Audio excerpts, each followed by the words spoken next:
Dans l'actualité de ce lundi, premier cas de coronavirus au Sénégal, le patient est un Français de 37 ans de retour à Dakar le 26 février dernier. Sa femme et ses 2 enfants sont mis en quarantaine. L'État annonce un plan de riposte de plus d'1 milliard de francs CFA, réduction des missions à l'étranger du gouvernement, confinement dès le retour des membres de la délégation sénégalaise au Salon de l'agriculture en France. Le ministère de la Santé appelle à ne pas céder à la panique, mais d'ores et déjà, vous le verrez, des pharmacies annoncent une pénurie de masques et de gel hydroalcoolique. Comment se prémunir? Comment le virus se transmet-il? Combien d'heures peut-il survivre? Le test de dépistage est-il fiable? Y en a-t-il suffisamment au Sénégal? Nous répondrons à toutes ces questions que vous vous posez dans cette édition spéciale en compagnie du professeur Daouda Ndiaye et du docteur Ousmane Gueye.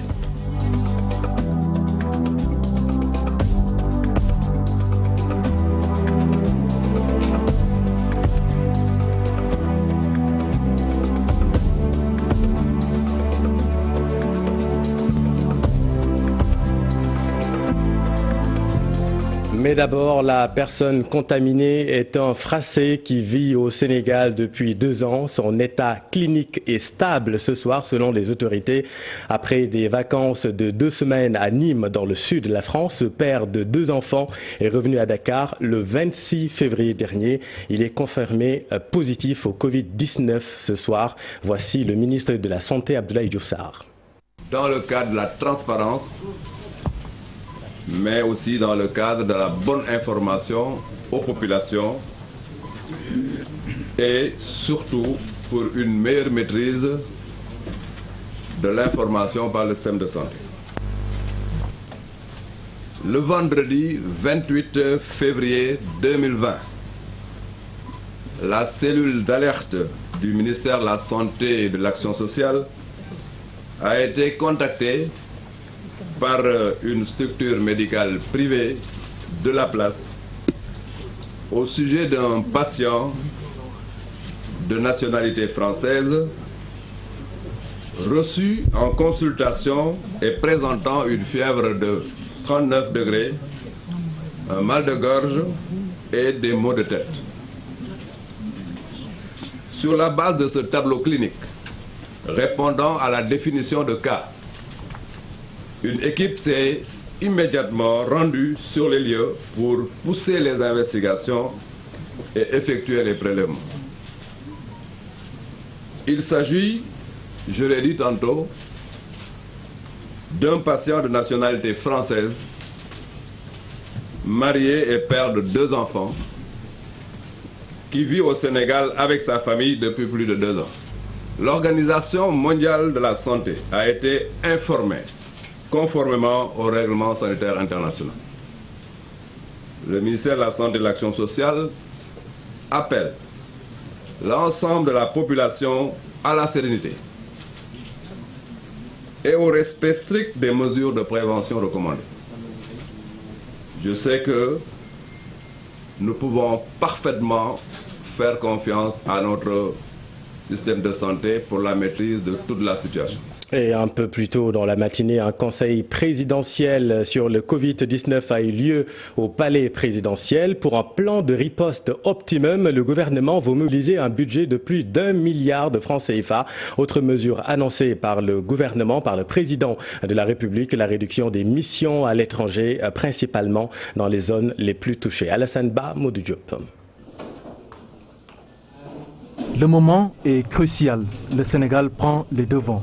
Notre pays se dit prêt à faire face au coronavirus. Le président Macky Sall a validé le plan de riposte défini par le ministère de la Santé et de l'Action sociale. Un budget de plus d'1 milliard de francs CFA prévu jusqu'au mois de juillet. Évidemment, le budget pourra évoluer en fonction de la situation. Mais d'ores et déjà, il faut que ce budget soit mobilisé et que vous puissiez intervenir sans entrave par rapport à la situation. Aussi, j'indique l'impératif de préparer la prise en charge optimale des éventuels cas signalés ou confirmés. À ce titre, je le dis, le service de maladies infectieuses doit être renforcée, notamment en salle assistée. Le chef de l'État invite à la vigilance, à l'efficacité et à l'alerte, un triptyque qui constituera le maître mot. L'État du Sénégal a décidé même de réduire ses déplacements à l'étranger. Je décide de réduire au strict minimum les missions à l'étranger, pour ce qui concerne l'État, surtout en direction des pays qui sont aujourd'hui affectés très fortement par le Covid-19 et d'utiliser de manière plus optimale nos représentations diplomatiques qui ont toutes les compétences pour représenter l'État afin de réduire les risques sur le transport. Le Conseil présidentiel a permis de faire le point. Le service des maladies infectieuses, la pharmacie nationale d'approvisionnement, etc. Tous les besoins ont été exprimés. Les ministères engagés, s'il y a lieu d'interdire les grandes manifestations, cela se fera, rassure le président Macky Sall. Pour que cela soit très clair, si on doit mettre en quarantaine les gens, ils seront mis en quarantaine. Si on doit interdire les éléments, ils seront interdits, comme partout dans le monde. Voilà, merci beaucoup Alassane. Professeur Daouda Ndiaye, bonsoir. Bonsoir chéri. Vous êtes le directeur du Centre africain d'excellence sur le génome et les maladies infectieuses de l'Université Cheikh Anta Diop de Dakar. Nous sommes également avec le docteur Ousmane Gueye. Bonsoir docteur. Bonsoir. Vous êtes le directeur du SNEPS, Service national de l'éducation et de l'information pour la santé. D'abord avec vous docteur, parlons de ce cas précis. Il s'agit d'un monsieur qui s'est présenté dans une clinique de la place donc le 28 dernier, le vendredi. Il a été diagnostiqué positif aujourd'hui. Est-ce que vous pouvez revenir sur la chronologie des événements? Oui, merci M. Diop et je salue le professeur Daouda Ndiaye et que nous félicitons également pour toutes les actions qu'il est en train de faire pour la population sénégalaise. Oui. Et remercier TFM qui nous aide également dans la sensibilisation et la communication envers la population sénégalaise. Ce qu'on peut dire par rapport à ce cas, comme vous l'avez dit, ce cas nous a été notifié le 28. Le 28. Et le 28, les équipes du ministère de la Santé se sont déplacées et pour aller faire des investigations et faire les prélèvements nécessaires. Donc, à la clinique, hein, entendons-nous bien, parce que le monsieur est parti en consultation, c'est ce que dit le communiqué officiel. Voilà, en fait, le monsieur a initialement visiter une clinique privée. Oui. Et c'est cette clinique privée qui nous a alertés. Comme vous le savez, les médecins sont assez formés pour savoir effectivement mener un interrogatoire correct et pour pouvoir s'orienter vers tel ou tel cas. De ce fait, le médecin a alerté le ministère de la Santé qui n'a pas vraiment hésité pour aller faire des investigations. Et ces investigations ont été menées et des prélèvements ont été faits, et le 28 et le 29. Les prélèvements ont été faits à la clinique? À la clinique d'abord. Oui. Ensuite, lorsque le 28 on a fait le prélèvement, les tests sont revenus avec gène E positif et négatif. Oui. Ensuite, le 29, on a repris les prélèvements qui sont revenus positifs pour les deux gènes. Ensuite, aujourd'hui, il fallait confirmer. Juste une question précise, voilà. Excusez-moi de vous interrompre, mais le monsieur, il était où à partir du 28? Il est resté à la clinique ou bien qu'est-ce qui s'est passé? Non, en fait, le monsieur, vous savez ce qui est recommandé dans ces cas pareils. Le plus souvent, on ne fait pas déplacer le malade. D'accord. Le malade a été vu chez lui avec des prélèvements qui ont été faits. Après le 28 alors? Le 28. Le 28, il est allé à la clinique? Oui, non, parce que ce que les gens pensent, il a été hospitalisé à la clinique, non. Mais il est allé à la clinique? Il est allé, il a appelé, pour être précis, il a appelé le médecin. Oui. Mais c'est parce que dit le communiqué officiel. Le communiqué officiel dit qu'il a été reçu en consultation. Oui, mais c'est ça. Vous savez, aujourd'hui, moi, vous pouvez m'appeler, je fais une consultation avec vous. Je vous reçois, c'est une consultation. Donc c'était une consultation à distance? Voilà, le médecin, ce qui a été dit, et j'ai le document ici avec moi, ce qui a été dit, le médecin, le patient l'a téléphoné, c'est SOS médecin. D'accord. C'est SOS médecin. Donc c'est SOS médecin ce soir, première information. Voilà, c'est SOS médecin qui nous a signalé qu'effectivement, il a reçu un patient de nationalité française, âgé de 33 ans, qui était en France, dans la région de Nîmes, en Rhône-Alpes, qui souffre d'une fièvre à 39 degrés, d'une toux, de mal de gorge. Voilà. Et donc, l'interrogatoire poussé pense qu'il aurait le coronavirus. Donc ils ont alerté la cellule du ministère de la Santé. Très bien. Et des équipes sont déplacées pour aller faire les prélèvements. Les prélèvements ont été faits, acheminés à l'Institut Pasteur, qui a fait à 2 reprises le 28 et le 29 et qui nous a recommandé vraiment d'isoler le malade en attendant de faire la confirmation. Très bien. Et c'est aujourd'hui que la confirmation est arrivée. Effectivement, le test est revenu positif. Ce que vous nous dites ce soir, c'est que le monsieur a quitté SOS Médecins pour aller directement à l'hôpital Fann, en isolation. On l'a amené à Fann, au centre de traitement dédié à ces épidémies. À partir de ce moment, je me retourne vers vous, le professeur Daouda Ndiaye. Donc, première information, le monsieur est allé lui-même donc en consultation à SOS Médecins. À partir de ce moment, ma question est simple. À quel moment une personne infectée devient-elle contagieuse? D'abord, remercier mon cher collègue Dr Ousmane et le féliciter pour le travail abattu. Une personne infectée peut être contagieuse à tout moment. C'est-à-dire? C'est-à-dire, une fois que tu as le virus dans ton corps, on ne peut pas savoir, il y a ce qu'on appelle la phase d'incubation, avant que le virus ne se manifeste, avant qu'il y ait les manifestations cliniques. Le virus est en latence dans le corps avant qu'il se manifeste. Là, on parle de phase d'incubation. Même pendant cette phase, l'individu est contagieux. C'est-à-dire dès les premières heures? L'individu est contagieux dès les premières heures. C'est-à-dire qu'une fois que tu as le virus, il faut que ça soit très clair là-dessus, une fois que tu as le virus, à tout moment, tu peux être contagieux. C'est pourquoi je pense qu'Ousmane l'a bien dit, et par rapport à ce que le ministère a fait, les personnes contactent. Parce que c'est extrêmement important. Aujourd'hui, la personne contaminée est une personne qu'il faudra gérer, mais également, elle est au-delà de ça. Il faut aller au-delà, aller vers les personnes contacts. Donc, toute personne contact durant le parcours doit faire l'objet d'un screening et d'un prélèvement, éventuellement d'un suivi. À partir de T0. À partir du temps où il y a un contact, je pense qu'il l'a dit, je pense que ce qui a été fait et ce qui est fait, il y a une investigation qui a été faite par rapport au circuit du malade. Depuis l'aéroport jusqu'à sa maison. Donc tous les passagers du vol Air Sénégal du 26 jusqu'au personnel de SOS Médecins, entendons-nous bien. Toute personne contact. Maintenant, moi, je n'ai pas été dans l'avion pour savoir le contact réel. Parce qu'en réalité, il y a ce qu'on appelle un rayon de contact. Mais qu'est-ce que vous appelez contact, justement? Contact, il faut qu'on rappelle d'abord la contamination, les méthodes de contamination d'abord, et vous comprenez c'est quoi contact.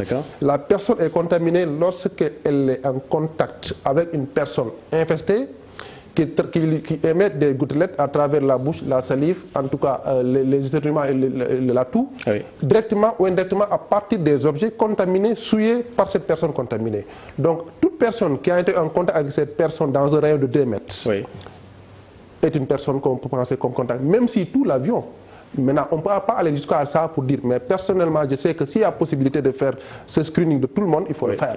Mais toute personne, parce qu'on ne sait pas, il s'est déplacé probablement, il a discuté avec une personne dans l'avion, y compris même l'équipage. De chez lui à SOS Médecins, on pense à ses poignées de porte, et c'est pourquoi toute la voiture, personne ayant voyagé avec cette personne doit faire l'objet d'une investigation. Très bien, on va avancer, messieurs, dans ce débat. Je vous propose de revenir tout à l'heure sur le test et sa fiabilité, sa disponibilité au Sénégal également. Ensuite, on va parler de la transmission du virus et enfin le traitement et les mesures préventives. Du côté des acteurs de la santé, en tout cas, c'est la mobilisation générale. L'ennemi public est identifié ce soir. Il s'agit du coronavirus. Le SUTSA se propose de mettre en stand-by les querelles avec le gouvernement. Toutes les expertises doivent se concentrer sur l'anéantissement de ce virus. On voit tout cela avec Cheikh Diop et Marjeng. Le Sénégal enregistre son premier cas confirmé, le coronavirus. La contagiosité est relativement élevée. Le système de santé est-il bien préparé? Mbalo Diothiam parle d'une réactivité des acteurs. On ne sera jamais assez préparé. Et de ce point de vue, nous pensons que si on met en commun l'ensemble de nos moyens et l'ensemble de nos connaissances, plus maintenant l'expérience acquise en cette matière, parce que Ebola aussi a conçu une expérience ici, nous pensons qu'on peut bien gérer cette affection-là, pour ne pas dire ce fléau donc de dimension mondiale. Ainsi, une formation d'urgence s'impose. Au-delà même de l'hôpital principal et de l'OGIP, mais aller donc former en cascade tous les techniciens qui sont non seulement dans les pays frontaliers, mais les hôpitaux et centres de santé frontaliers. Tous les hôpitaux de ce pays doivent être bien équipés pour stopper le virus. Les acteurs de la santé appelés aussi à prendre les précautions nécessaires. Au-delà même de la prévention, il s'agira aussi éventuellement de gérer la maladie. Et quand on gère la maladie, au-delà des équipements de détection de la maladie, mais il faut aussi des équipements de protection des agents qui constituent le premier et le dernier rempart. Le coronavirus a presque fait le tour du monde. Le secrétaire général du SUTSAS sensibilise davantage les Sénégalais pour plus de retenue et de responsabilité, sans oublier les gestes de propreté. Merci, cher docteur Ousmane Gueye. Revenons toujours sur les personnes contaminées. Comment se fait l'identification, le test, comment ça se fait? Oui, le test, je ne vais pas entrer dans ça pour dire comment ça se fait, je ne suis pas spécialiste en ça, oui. Mais seulement vous dire que, comme l'a dit le professeur, en fait, toutes les personnes contacts. C'est-à-dire aujourd'hui, on est en train de faire, on a fait déjà la situation des contacts. Oui. Oui. Parce que vous savez, dans un avion, il y a toujours un manifeste avec la liste de tous les passagers, le numéro de siège. Vous l'avez, ce manifeste? Voilà, et ça existe déjà au niveau du ministère de la Santé, au niveau du centre des opérations d'urgence. Il y avait combien de passagers, voilà, à peu près? Bon, je ne sais pas trop le nombre de passagers, 300... mais je sais que la situation, elle est faite, oui. La situation des contacts. Également, oui, mais c'est important, M. Gueye, pour les téléspectateurs qui nous regardent. Il y avait combien de personnes à bord qui ont... Je vous dis, je ne peux pas vous dire qu'il y avait 100, il y avait 200 ou 300. Oui. Voilà, mais je sais qu'au niveau des centres des opérations d'urgence sanitaire, oui. Il y a déjà la situation des contacts qui est faite. Est-ce qu'il y a des personnes voilà. qui ont été identifiées et mises en quarantaine ce soir? Mises en quarantaine plutôt? Non, pas mises en quarantaine oui. Aujourd'hui. Parce que vous savez, c'est pourquoi le ministre l'a dit tout à l'heure, il ne faut pas que les Sénégalais cèdent à la panique. Ça, je pense que c'est important. On ne peut pas mettre tout le monde en quarantaine, quelqu'un qui n'a pas de symptomatologie, qui n'a rien, qui n'a pas eu de contact étroit avec un malade et le mettre en quarantaine parce qu'il était dans un avion ou bien il vient d'une ville où on a déclaré l'épidémie. Non, ce n'est pas comme ça que ça se passe. Voilà. Donc on fait la situation des contacts et tous les contacts sont en ligne de mire. On va les surveiller pendant au moins 14 jours. D'accord. Voilà, avec la prise de température correcte, avec des renseignements, on va faire. Si maintenant, je ne le souhaite pas, il y a quelqu'un qui présente une symptomatologie, et c'est au ministère de la Santé d'aller le cueillir, de le transporter et de l'amener au niveau des maladies infectieuses, précisément au niveau du centre de traitement. Et qu'est-ce que vous dites à toutes ces personnes qui nous regardent peut-être ce soir, qui ont voyagé dans cet avion, dans ce vol Air Sénégal, ce 26 février? Mais c'est les conseils que nous donnons chaque fois que quelqu'un qui sent une certaine symptomatologie, c'est-à-dire une fièvre, mal de gorge ou quoi, n'a qu'à se signaler en appelant le 800 00 50 50 ou bien le 15 15. Mais également, il y a d'autres lignes qui seront mises à leur disposition pour qu'ils appellent ces derniers. Et en ce moment, la conduite à tenir sera faite. D'appeler et ne pas aller à l'hôpital? De ne pas aller à l'hôpital, de rester sur place. C'est au ministère de la Santé de venir les chercher s'il y a lieu, de venir de les prendre là-bas et de les acheminer dans les points de prestation. D'accord. Voilà. Professeur Daouda Ndiaye, sur le test maintenant, comment ça se fait le test? Oui, c'est juste pour revenir, hein, pour rassurer par rapport, comme il a dit, hein, cette situation a prouvé qu'il y a un système qui a été préparé. Oui. Ça, il faut féliciter le ministère de la Santé et tous les systèmes de l'État. Ça nous a permis de détecter rapidement un cas et de pouvoir prendre les décisions qu'il le faut et donner la bonne information. Ça, c'est extrêmement important. Ça permettra également de dire à la population, pas de panique, pas de psychose, parce que c'est ça l'ennemi numéro 1 en dehors de Corona. Absolument. Donc, pour dire effectivement, comme il a dit, je le confirme, ce qui est fait suit les recommandations de l'Organisation mondiale de la santé. Parce que n'oublions pas que dans cette histoire, ce n'est pas uniquement l'État du Sénégal. Il y a les partenaires techniques, que sont l'Organisation mondiale de la santé, que sont le CDC Atlanta et l'USAID, qui sont en train de faire pour le Sénégal, pour l'Afrique, comme tous les pays, un appui réel pour quand même des situations comme ça soient maîtrisées. Donc, pour en revenir au test, effectivement, c'est un test qui est basé sur la PCR à temps réel. Oui. Et je l'ai vu tout à l'heure avec le MySick, Illumina, également pour aller beaucoup plus de façon pointue sur la métagénomique. Ça veut dire que, et c'est pourquoi j'ai compris effectivement quand il a fini de relater, qu'il y a eu un moment où effectivement c'était négatif, parce que tout dépend de la charge virale.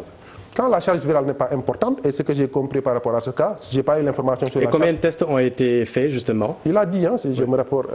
Combien de tests ont été faits sur Il a été testé le 28, le 29 et le 1er là. Pour confirmer. Bien, c'est ce qu'il fallait exactement faire. Parce que nous sommes là pour ça, nous sommes des chercheurs d'abord.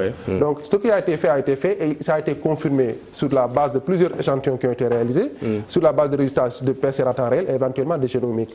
N'oublions pas également que ce que le Sénégal est en train de faire, c'est ce que l'Organisation mondiale de la santé dit, c'est pourquoi les résultats du Sénégal sont déjà valides pour l'Organisation mondiale de la santé. Et ça prouve également, comme je le dis, les choses sont en train d'être préparées. Maintenant, il faut aller au-delà de ça, il faut la réponse et surtout la sensibilisation. Et ne pas créer une situation de psychose qui allait pousser les populations à aller, comme vous l'avez dit tout à l'heure, vers des choses, des masques, etc. Alors que là également, il y a des choses. On ne peut pas aller chercher des masques, alors que les masques ont leurs limites. Les masques, c'est pour les personnes qui sont contaminées, chez qui on évite la contamination d'autres personnes. Ce qui fait que, j'ai entendu tout à l'heure que vous parlez de pénurie. Ça ne s'explique pas. Les masques, si vous sortez, vous portez des masques, ça ne sert absolument à rien. Ou si vous allez dans une situation, dans une zone ou dans un lieu où il y a le virus, ça peut être apaisé, comme le corps médical. C'est un ensemble qu'on appelle les kits que l'on porte, c'est un ensemble qui protège par rapport à ça. Et justement, vous parlez de masques dans ce contexte, malgré les assurances du ministère de la Santé, difficile, hein, professeur, docteur, de ne pas céder à la panique. Masques et gels hydroalcooliques ont disparu des pharmacies, même si certains Sénégalais affirment ne pas être angoissés plus que ça. Regardons ce reportage de Pape Farahning et Modou Diop. C'est via les réseaux sociaux et les radios que beaucoup de Sénégalais ont eu l'information. Un Français vivant aux Almadies est testé positif du coronavirus, mais l'information n'inquiète pas pour autant les Sénégalais. Comme tout le monde, je l'ai appris à la radio, aux informations, dans les cas sociaux. Bon, j'ai dit que on dit que c'est un blanc qui vit au Sénégal, aux Almadies. Bon, c'est arrivé comme ça. Donc, nous, les Sénégalais, on n'a qu'à prendre nos précautions. C'est une chose à prévoir avant que ça n'arrive. Mais comme c'est arrivé, il faut prévoir aussi les mesures adéquates pour éliminer ce cas, avant qu'il ne soit propagé. On était en classe et on a vu l'information. Qu'est-ce que vous en pensez? Bon, puisque c'est quelqu'un qui vient d'ailleurs. De la France, donc c'est pas... c'est pas alarmant aussi. J'ai vu les messages au niveau des réseaux sociaux. Mais en tout cas, on n'a pas encore eu des résultats positifs. Si, c'est testé positif. C'est testé positif. Oui. Ok, donc on prie Dieu pour que ça cesse d'territorialité sénégalaise. Dès l'annonce de ce premier cas, les pharmacies sont prises d'assaut. Masques et gels hydroalcooliques sont en rupture sur les rayons. Depuis le matin, on demande des casques, des gels mains Valda. Les casques sont en rupture depuis au moins 3 semaines. Depuis 3 semaines, on n'a plus de casques au niveau du Sénégal. Au niveau des grosses hôpitaux, on n'a pas de masques. Les gels mains, ils sont en rupture aussi. Ça coûte 850 et 2500. Les masques varient entre 150 francs à 500 francs. Toutefois, les Sénégalais appellent au calme pour ne pas installer une situation de panique chez les populations. Je demande aux populations de ne pas paniquer. Surtout, c'est plus important de ne pas paniquer. Surtout, tu sais qu'au Sénégal, les gens paniquent. Essayer de prendre des mesures de protection. Après l'Algérie, l'Égypte et le Nigeria, le Sénégal est le 4e pays africain contaminé. Merci beaucoup, Pape Farah. Et quid maintenant des événements religieux en perspective? On peut les énumérer pêle-mêle. On parle du Magal de Porokhane. Il y a également la Ziar générale à Tivaouane, l'appel du mardi les 25 et 26 prochains, coïncida également avec les JMJ. On parle également du Dakar de Medina Gounass. Et nous sommes en ligne avec Serigne Abdou Ahad Mbaké de la confrérie Mouride. Bonsoir, Monsieur Mbaké. Bonsoir, monsieur. Alors, que pensez-vous de ce cas de coronavirus constaté, confirmé au Sénégal et les rassemblements qui sont interdits ailleurs? En France, par exemple, les rassemblements de plus de 5000 personnes sont interdits. Est-ce qu'il y a une mesure particulière de la confrérie Mouride ce soir? Bon, je crois que moi, je reprendrai ce qu'a dit tout à l'heure le chercheur qui est assis à vos côtés, et qui a dit qu'il faudrait éviter quand même d'installer la psychose au niveau des populations. Nous venons de détecter un cas au Sénégal qui est actuellement donc pris en charge par les autorités donc sanitaires. Il y a également donc le gouvernement qui apporte donc une réponse en tout cas vigoureuse quand même pour ce qui concerne donc cette maladie-là. Et je pense que aller jusqu'à interdire, en tout cas anticiper sur l'interdiction des manifestations religieuses, moi je dirais en tout cas qu'il faudrait laisser les autorités étatiques et les autorités donc religieuses donc apprécier la situation. D'accord. Ils sont mus en tout cas par la santé des populations et notamment donc des fidèles. Et vous savez très bien que donc l'islam accorde une très grande importance à la santé donc des fidèles. L'islam accorde une très grande importance également donc à la propriété donc des musulmans. Et je pense qu'il faudrait quand même laisser aux autorités en tout cas le choix de bien connaître donc cette affaire et surtout ne pas installer donc la psychose comme l'a dit de manière juste donc au sein des populations. D'accord, donc attendons de voir avec les autorités. Mais est-ce que vous, en tant que membre d'une confrérie, d'une famille religieuse, est-ce que vous pensez que c'est quelque chose qui serait envisageable?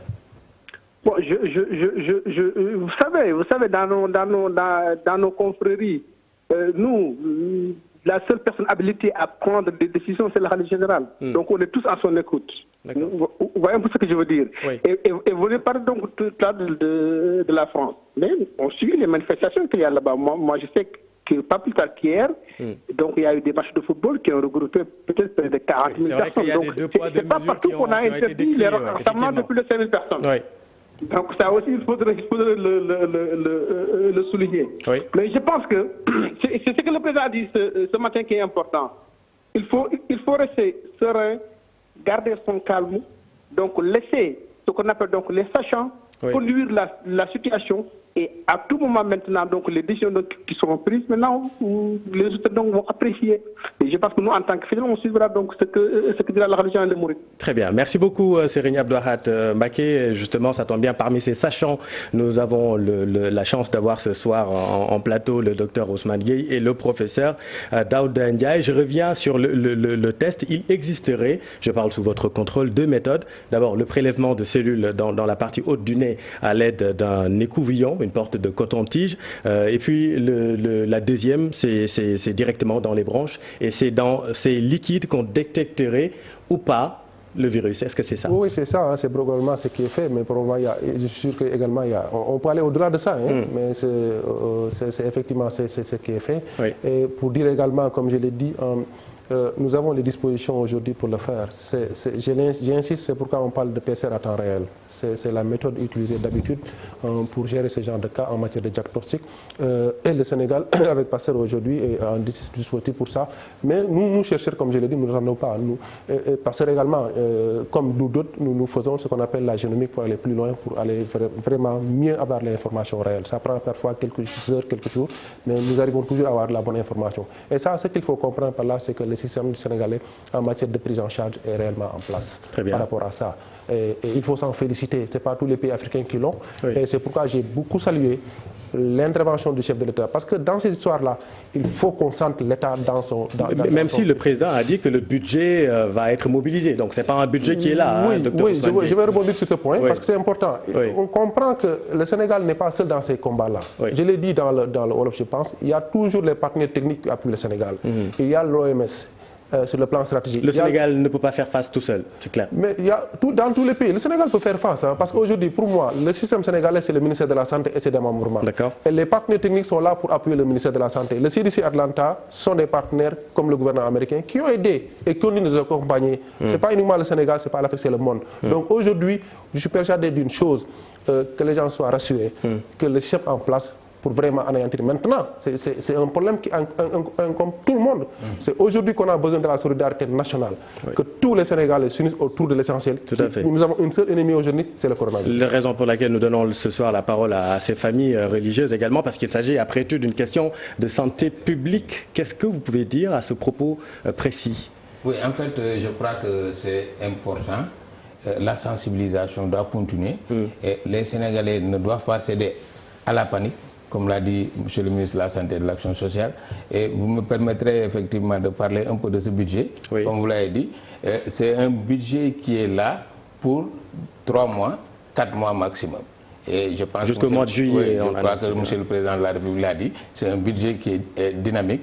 Donc on ne le souhaite pas, on peut avoir besoin de plus que ça. Et le gouvernement s'est engagé à accompagner le ministère de la Santé pour faire face à cette épidémie. Ça, c'est important. Pour ce qui est de l'aspect prévention, je pense que c'est important que les Sénégalais continuent à observer les mesures préventives dictées par le ministère de la Santé et de l'Action sociale. C'est en faisant cela qu'on peut effectivement amoindrir cette virulence et amoindrir effectivement la propagation du virus. Pour amoindrir justement la propagation, comme vous dites, est-ce que vous irez jusqu'à demander l'annulation ou le report de ces cérémonies religieuses en perspective? Voilà, je disais tout à l'heure, je pense que M. le Président de la République a été très clair. Si toutefois que les techniciens au sein du CNGE pensent qu'il faut aller dans le sens d'interdire, il prendra toutes ses responsabilités pour le faire. Mais pour le moment, ce n'est pas le cas. Pour le moment, ce n'est pas le cas. Ce qui est important aujourd'hui, c'est dire à la population sénégalaise comment il doit se comporter. Je pense que c'est ça qui est important, un changement de comportement. Le lavage des mains, éviter le contact avec les animaux sauvages, l'utilisation de mouchoirs à jeter. Je pense que ça, c'est des questions basiques qu'on doit pouvoir intégrer dans notre vécu quotidien. Pour revenir rapidement sur la position des familles religieuses, un ancien ministre des Affaires religieuses du Sénégal demande le report ou l'annulation de ces cérémonies religieuses. Il s'agit de Bamba Ndiaye, voyons tout cela dans le sujet d'Aminata Mbaresso et Mardieg. Plusieurs manifestations culturelles ou même sportives annulées dans plusieurs États du monde, en Europe, en Afrique ou même en Asie, tout un ensemble de précautions pour éviter ou faire face à l'épidémie du coronavirus ou Covid-19. Ce qui se passe chez les autres nous interpelle évidemment. Donc cette maladie interpelle aujourd'hui tout le monde. Je crois que tous les pays sont en train de prendre des mesures de sauvegarde pour prévenir le danger. Sénégal, un pays très dynamique dans l'organisation de certaines manifestations, surtout religieuses, ne devrait pas faire exception à cette règle. Est-ce qu'actuellement, on en est à une situation où il faut arrêter les manifestations religieuses? Je crois que le problème ne se poserait pas si vraiment les médecins, là ce n'est pas mon avis qui va compter, mais plutôt celui des médecins. Si les médecins qui suivent la situation disent qu'il est nécessaire d'interdire les manifestations, je pense qu'on n'hésitera pas à le faire. On a vu en Europe des matchs de football qui drainaient beaucoup de monde ont été reportés, des manifestations ont été reportées, le salon de l'agriculture a été presque fermé, sine die à cause de cette épidémie. Donc si de grands pays comme la France ou autres prennent des mesures de sauvegarde, je crois que le Sénégal ne peut pas faire exception. Un plaidoyer est alors nécessaire auprès des guides religieux. Du côté religieux, ça ne pose pas beaucoup de problèmes, puisque les religieux comprennent très bien la situation. Bien sûr, il faudra les informer. Je crois que la cellule qui s'occupe de cette situation doit aussi être en permanence en contact avec les chefs religieux et les informer de la situation. Mais moi, tel que je connais le Sénégal, tel que je connais les chefs religieux, je suis sûr que si on les informe qu'il y a danger, ils n'hésiteront pas à reporter un événement religieux. Ça ne posera aucun problème, d'autant plus que sur cette maladie, je l'avais évoqué, le prophète sallallahu alayhi wa sallam a déjà émis un avis qui a été pratiqué par d'autres musulmans, notamment le calife Omar ibn al-Khattab radiallahu anhu. Pour Mohamedou Bamba Ndiaye, ancien ministre des Affaires religieuses, la cellule installée au ministère de la Santé qui a en charge le suivi du coronavirus devrait se rendre auprès des foyers religieux pour sensibiliser afin que certaines manifestations religieuses prévues ces temps puissent être reportées pour que le Sénégal soit épargné de cette épidémie. Merci Aminata. Juste sur cette question, professeur, est-ce qu'on peut prendre le risque d'organiser ces manifestations religieuses selon vous? Moi, je pense qu'on l'a dit. Est-ce qu'il y a un risque? Non, il faut d'abord sensibiliser les chefs religieux, les khalifes généraux. Je pense que ce sont les premiers patriotes. Ils sont là pour la communauté. Ils ont toujours défendu la société. Si on leur donne l'information, on leur dit voilà la situation, je pense que la bonne décision, ils vont la prendre. Maintenant, ce qu'il faudrait faire, c'est pas faire comme on le dit, pousser trop loin et dire qu'on va arrêter aujourd'hui parce que la situation n'est pas à ce niveau, même s'il faut prévoir ça. Le jour où la situation serait non maîtrisable, oui, il faut le faire. Mais maintenant, il faut sensibiliser. C'est encore trop tôt d'annuler ou de reporter quoi que ce soit? Pour moi, oui, on est très tôt à ce Très rapidement sur cette question, quelle est la voie de la tutelle? Oui, comme il l'a dit, le risque zéro n'existe pas. Oui. Le risque zéro n'existe pas. Donc, vous savez, M. le ministre l'a dit ce matin, on va se rendre demain à Porokhane.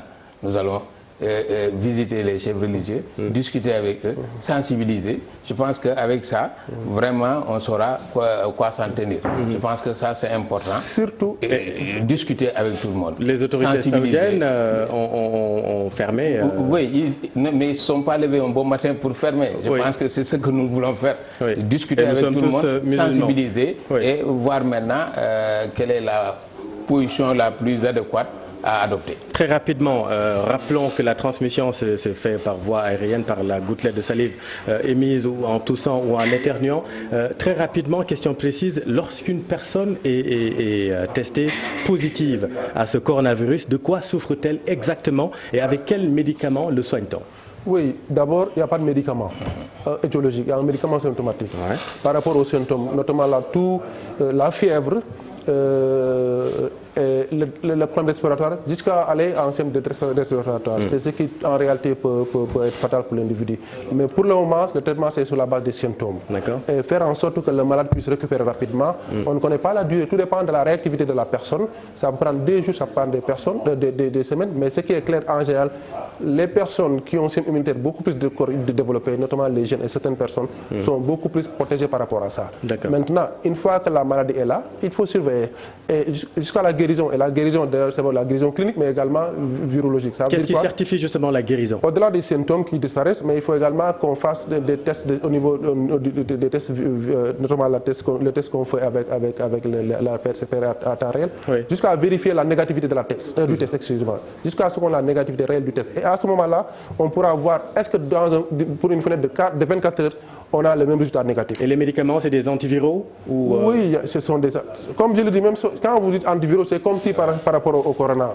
Pour le moment, retenons qu'il n'y a pas un médicament qui permet de tuer le virus de corona. Il y a des médicaments qui permettent de régler le problème des symptômes. Et à l'individu maintenant, lorsqu'il est accompagné avec tout le système d'aération qu'il le faut, avec l'accompagnement médical, l'aide respiratoire, il peut récupérer. Et lorsque la personne va récupérer, avec les éléments d'évaluation, notamment la détection de la charge virale, lorsque la charge virale sera négative, nulle, à 2 reprises pendant 24 heures et même parfois plus, on pourra dire à ce moment précis que l'individu est guéri cliniquement et même sur le plan biologique. Merci beaucoup, professeur Daouda Ndiaye. Voilà ce que nous pouvions dire ce soir sur ce premier cas de coronavirus. Votre dernier mot, docteur, les mesures préventives?